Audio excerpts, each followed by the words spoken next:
Hala zgadać na banda. All right, everybody, welcome back to another episode of the Culture Path Experience. I am your host, Reggie Chapman, and I'm joined by a very special guest. Brittany is along with me here today. She's got the Instagram account. If you go on Instagram, you go L.O.M.G_mom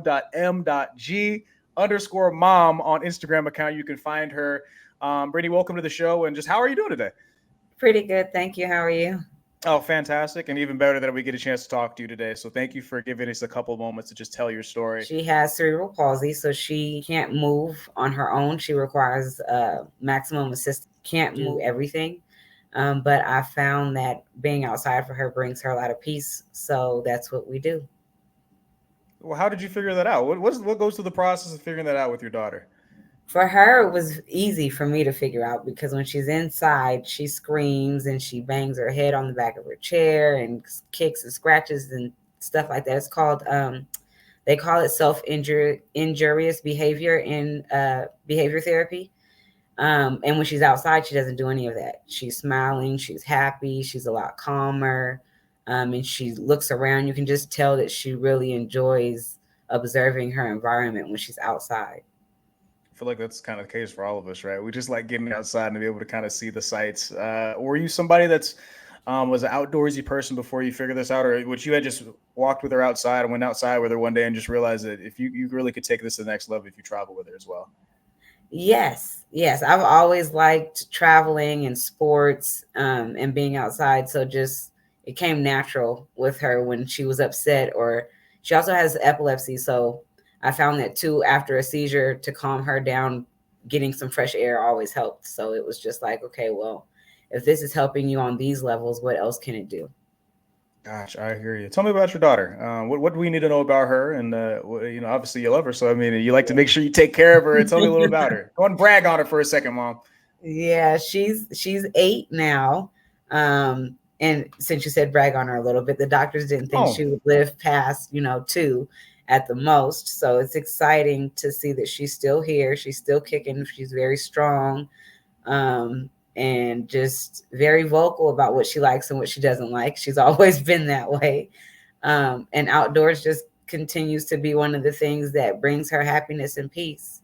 So as much as I can do or give that to her and find ways to make it accessible for her to be able to continue to do things as she gets bigger, I'm all for it. I'm already knowing. Yeah, come on. We're getting all into it today. I mean, just bragging on, like you said. I mean, so you told me the doctors thought she wouldn't make it past 2. What has it been like raising her? And once you got past the threshold of 2, you realized now the sky's kind of the limit, huh? Yeah. Even before that threshold came, it was just kind of like when we got the news that she was going to be severely disabled for the rest of her life and she might not make it and all these things. At first, I was numb. Like they asked me, did I have any questions? And I really didn't have anything to say. It was just processing all the information for like the first, I don't know, while we were in the hospital, really. And then after getting out, it was just kind of like, okay, well, if she's not going to live that long, then let's do it. Let's do everything. Whatever she can do, I'm going to figure it out and we're going to get it done. Because if you got 2 years, we're going to make this the best 2 years ever.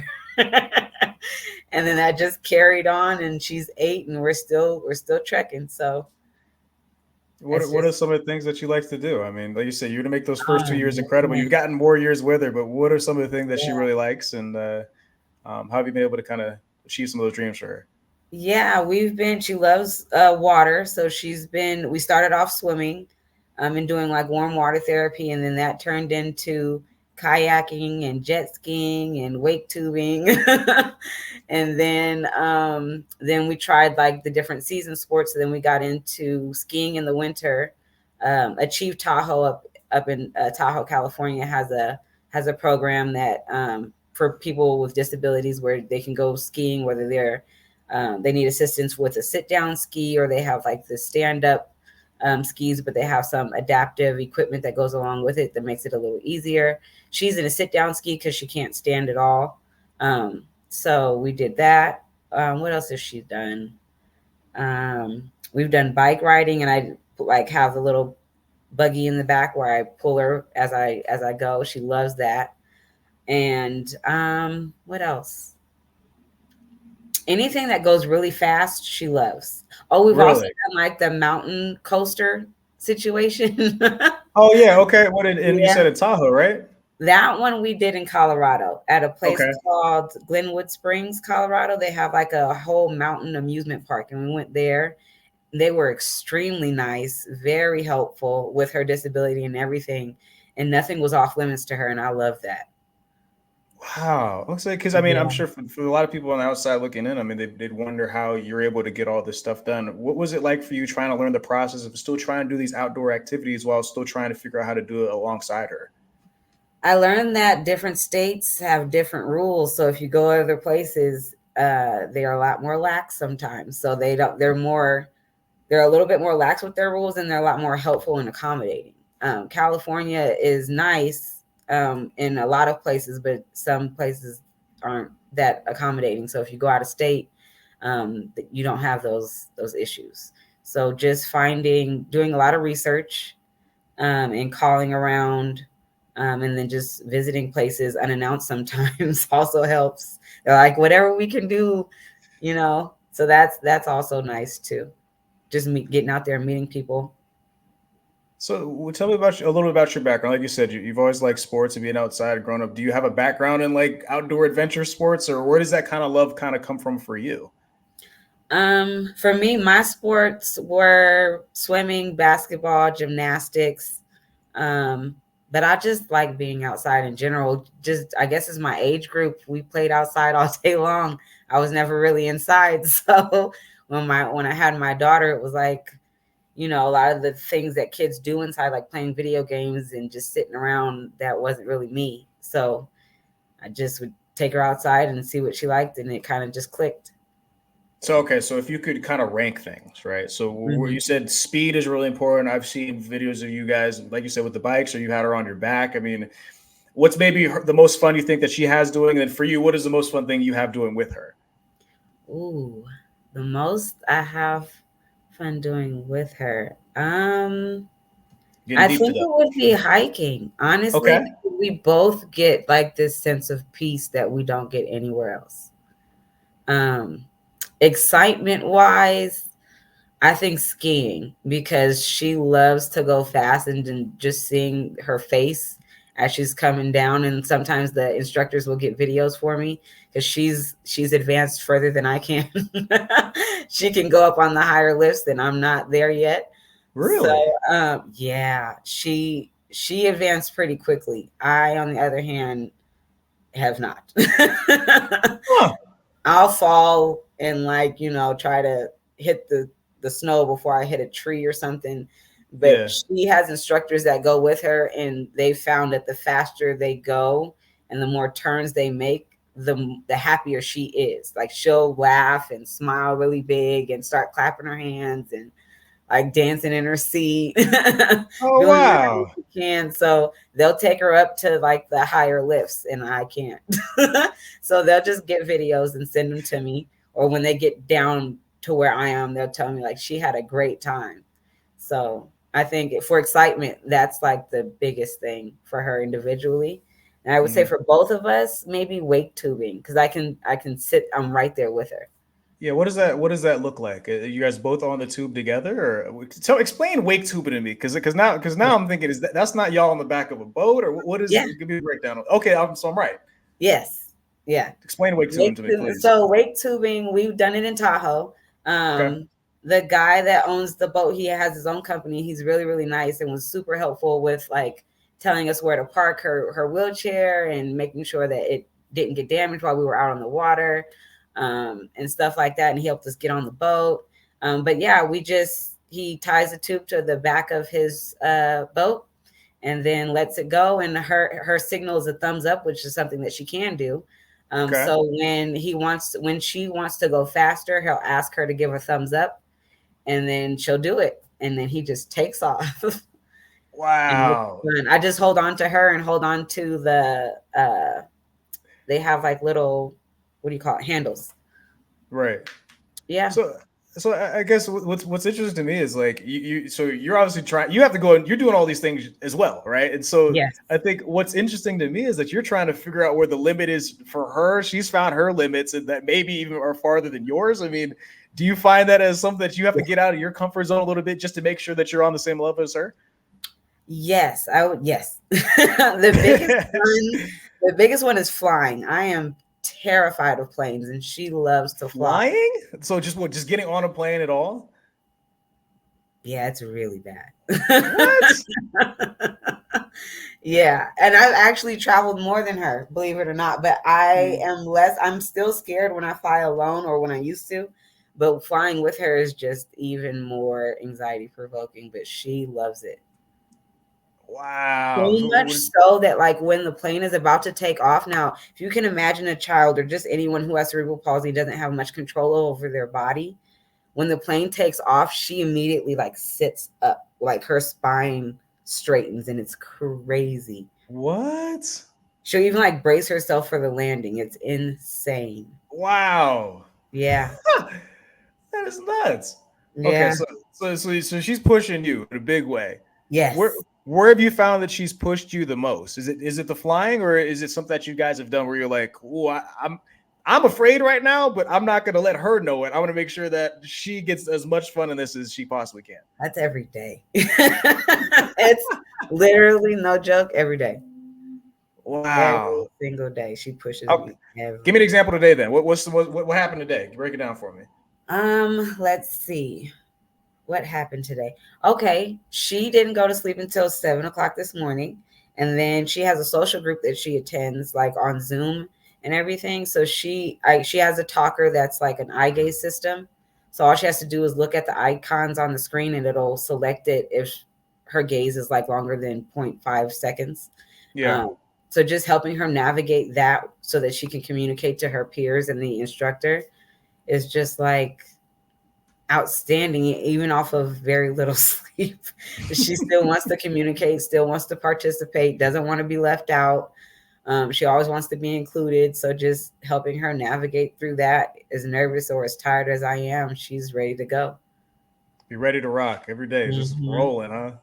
Yes. Oh my gosh, that's amazing. I mean, and so I guess if you hop on your Instagram account, and for the people that get a chance to follow you, it's very clear that you like the opportunity of showcasing your journey alongside your daughter. Yes. Why is that so important for you to be able to showcase that for the rest of the world? Um, I never thought about it like that, to be honest. I just shared it because so many people doubted that she was doing what I would say that we were doing. So I was like, okay, here, I'm going to show you. Right. So that's kind of where it came from. And then people just gradually got amazed by it. So I just kept posting. And that's kind of where it gained its momentum. Like it really started from people not believing me or believing her. Really? That is incredible. That is Yeah. incredible. What is the response been like for you and Lorraine going out and doing these things? People are amazed that she can do things. And then what I take away from it the most is when people change their perspective about an individual that's either nonverbal or has any other type of disability like autism, or I'll get that, oh, my cousin has this, or my sister has this, or my mom adopted this kid that has this, and I never knew that, just all these different conversations that I would have with random people, just connecting with our experience. That I think that has been the biggest highlight outside of watching my daughter thrive. Do you remember the first time you got a message like that, and how did it make you feel knowing that you're making a difference in other people's lives? It was unbelievable. I can't remember the first one, but the fact that they keep coming in every time, it's just like, wow. You don't really, I don't really realize what I'm doing because I'm doing it. If that makes any sense. Like, my sister, I explained it to my sister in the best way that I could, because she was another person, my younger sister, who was inspired by what I'm doing. And I'm just like, it's inspiring to you, but it's stressful for me because I'm living it, trying to figure it out. And everybody's looking at me like I'm doing this amazing thing. Whereas for me, I'm just trying to live with my Right. kid. But when people share how their perspective changed or how it changed a situation for them, or their encounter with another person that had a disability, it's like, wow, this is kind of powerful. It's incredible. Yeah. Naturally, people are learning lessons from everything that you've got going on with Lorraine. What have you learned while raising Lorraine about yourself and during throughout this entire process? Ooh, I would say my biggest lesson is the power of believing in God and trusting His Amen. will, because um, she has strengthened my prayer life like no other. Hmm. And then watching God's work unfold in front of me is like, I have no words. Wow, it's incredible. It's Yeah. incredible. Look, I'm sure that you don't get an opportunity to really just sit here and think about this too much. I mean, because you're just on the move. I mean, Yeah. incredible, incredible, incredible. Do you have a background on social media, or you like? I mean, not only are you figuring out how to do all of this and live your life, you're also figuring out how to share it all online. I mean, what has that process been like for you as you've been trying to learn how this works? Well, thanks to Will, that's been helping, because he does. I just send him stuff and he just makes it all beautiful for me, because I am not a social media person. At least I don't think so. I think like Will and my sister are really good at it. I just, do what I do and just send it off to him. But him and his company, the This Fire Media, has been a godsend for me. I know Look, I always wanted to get it out there. I just didn't know how, and Will is my how. he's a lot of people's how, man. He's Yeah. really helpful. Yeah. Look, I noticed a second there. You're wiping what seemed like some tears from your face. What is going through your mind right now? What's got you so emotional? Just thinking about my kid, man. Like, she's amazing. And then just thinking about all the things that they said she couldn't do. And the doctors are even in disbelief. The ones that said that she wouldn't are just, now I feel like we're a science experiment to them almost. So it's just sometimes when you get to sit with it, it's like, wow. And I think right now it's just hitting me. So excuse me. Yeah. No, that's good. That's good. That's good. And I think the good part about it's tears of joy. It seems like for you, right? It's just Yeah. happiness and knowing that all that she's accomplished so far in her life and all that you've been able to do alongside with her, right? I mean, that has to really just tug at you here, huh? Yeah. Yeah. Even like my dad, we were talking about it the other day, because he's just like, I can't tell you enough how proud I am of you. And that means a lot to me too, just everything that he sees me do with my kid. And he's just like, if it was me, I don't know if I could do the same thing. And then it's weird hearing that from the person that gave you everything that you have. I'm like, you taught me how to be this. you know Right. Hear that he didn't think that he could do it. Like, wow, it's amazing. It's beautiful. That's beautiful. And look, you mentioned prayer. How much does faith come into all of this as well? I mean, throughout this entire process. And I'm floating on it. I am Mhm. floating on it. It's literally carrying me. Wow, That's all I incredible. can stand on, really. It's every day, huh? Just praying, talking to Big God, huh? Yeah, every day, sometimes moment to moment.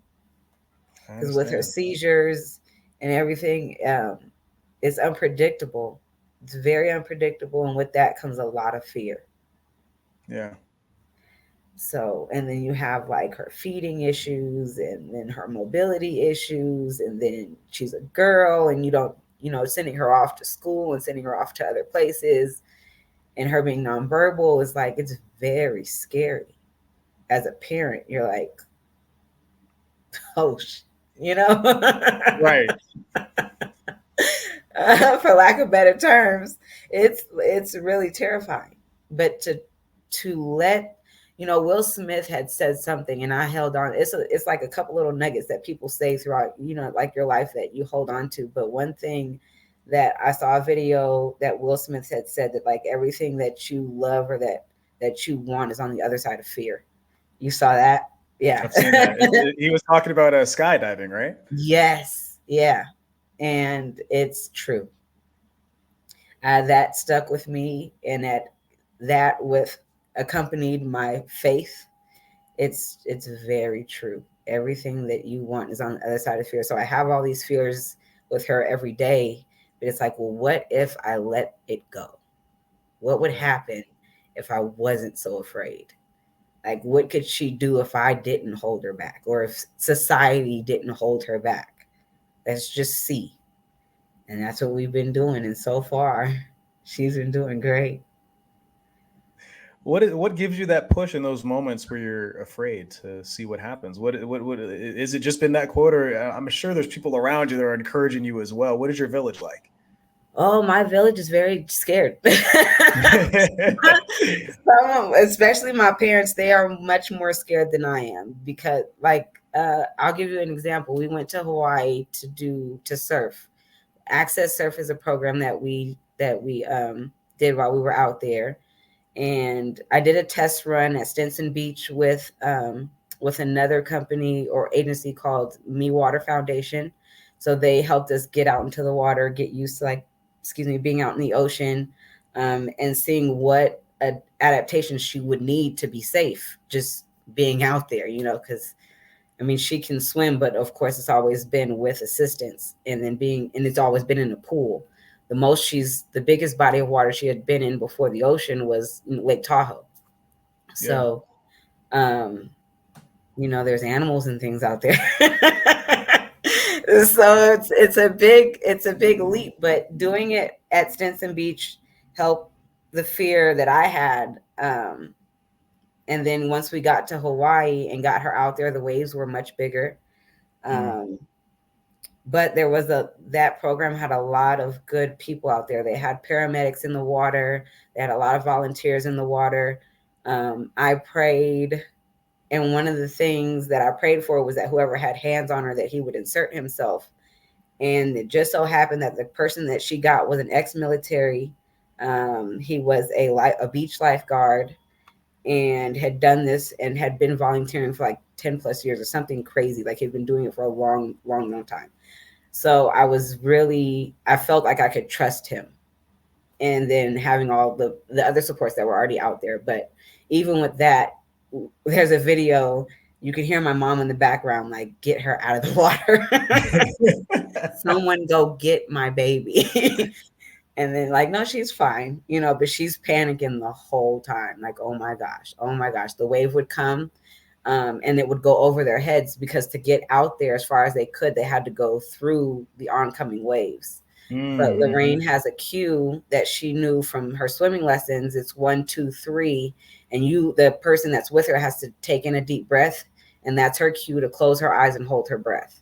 She can only Mm. do it. She can do it for the length of 6 feet underwater, and she's been trained that far. So I gave that instruction to her instructor that was going out there in the water with her. So when the waves came, or he knew to give her that instruction, so she would hold her breath and close her eyes, so that they can go through the waves that were oncoming. But my mom was panicking. Like, if you can imagine, she was sweating bullets, but she was fine. I knew she was fine because of her swim training and because of who she was with. Right.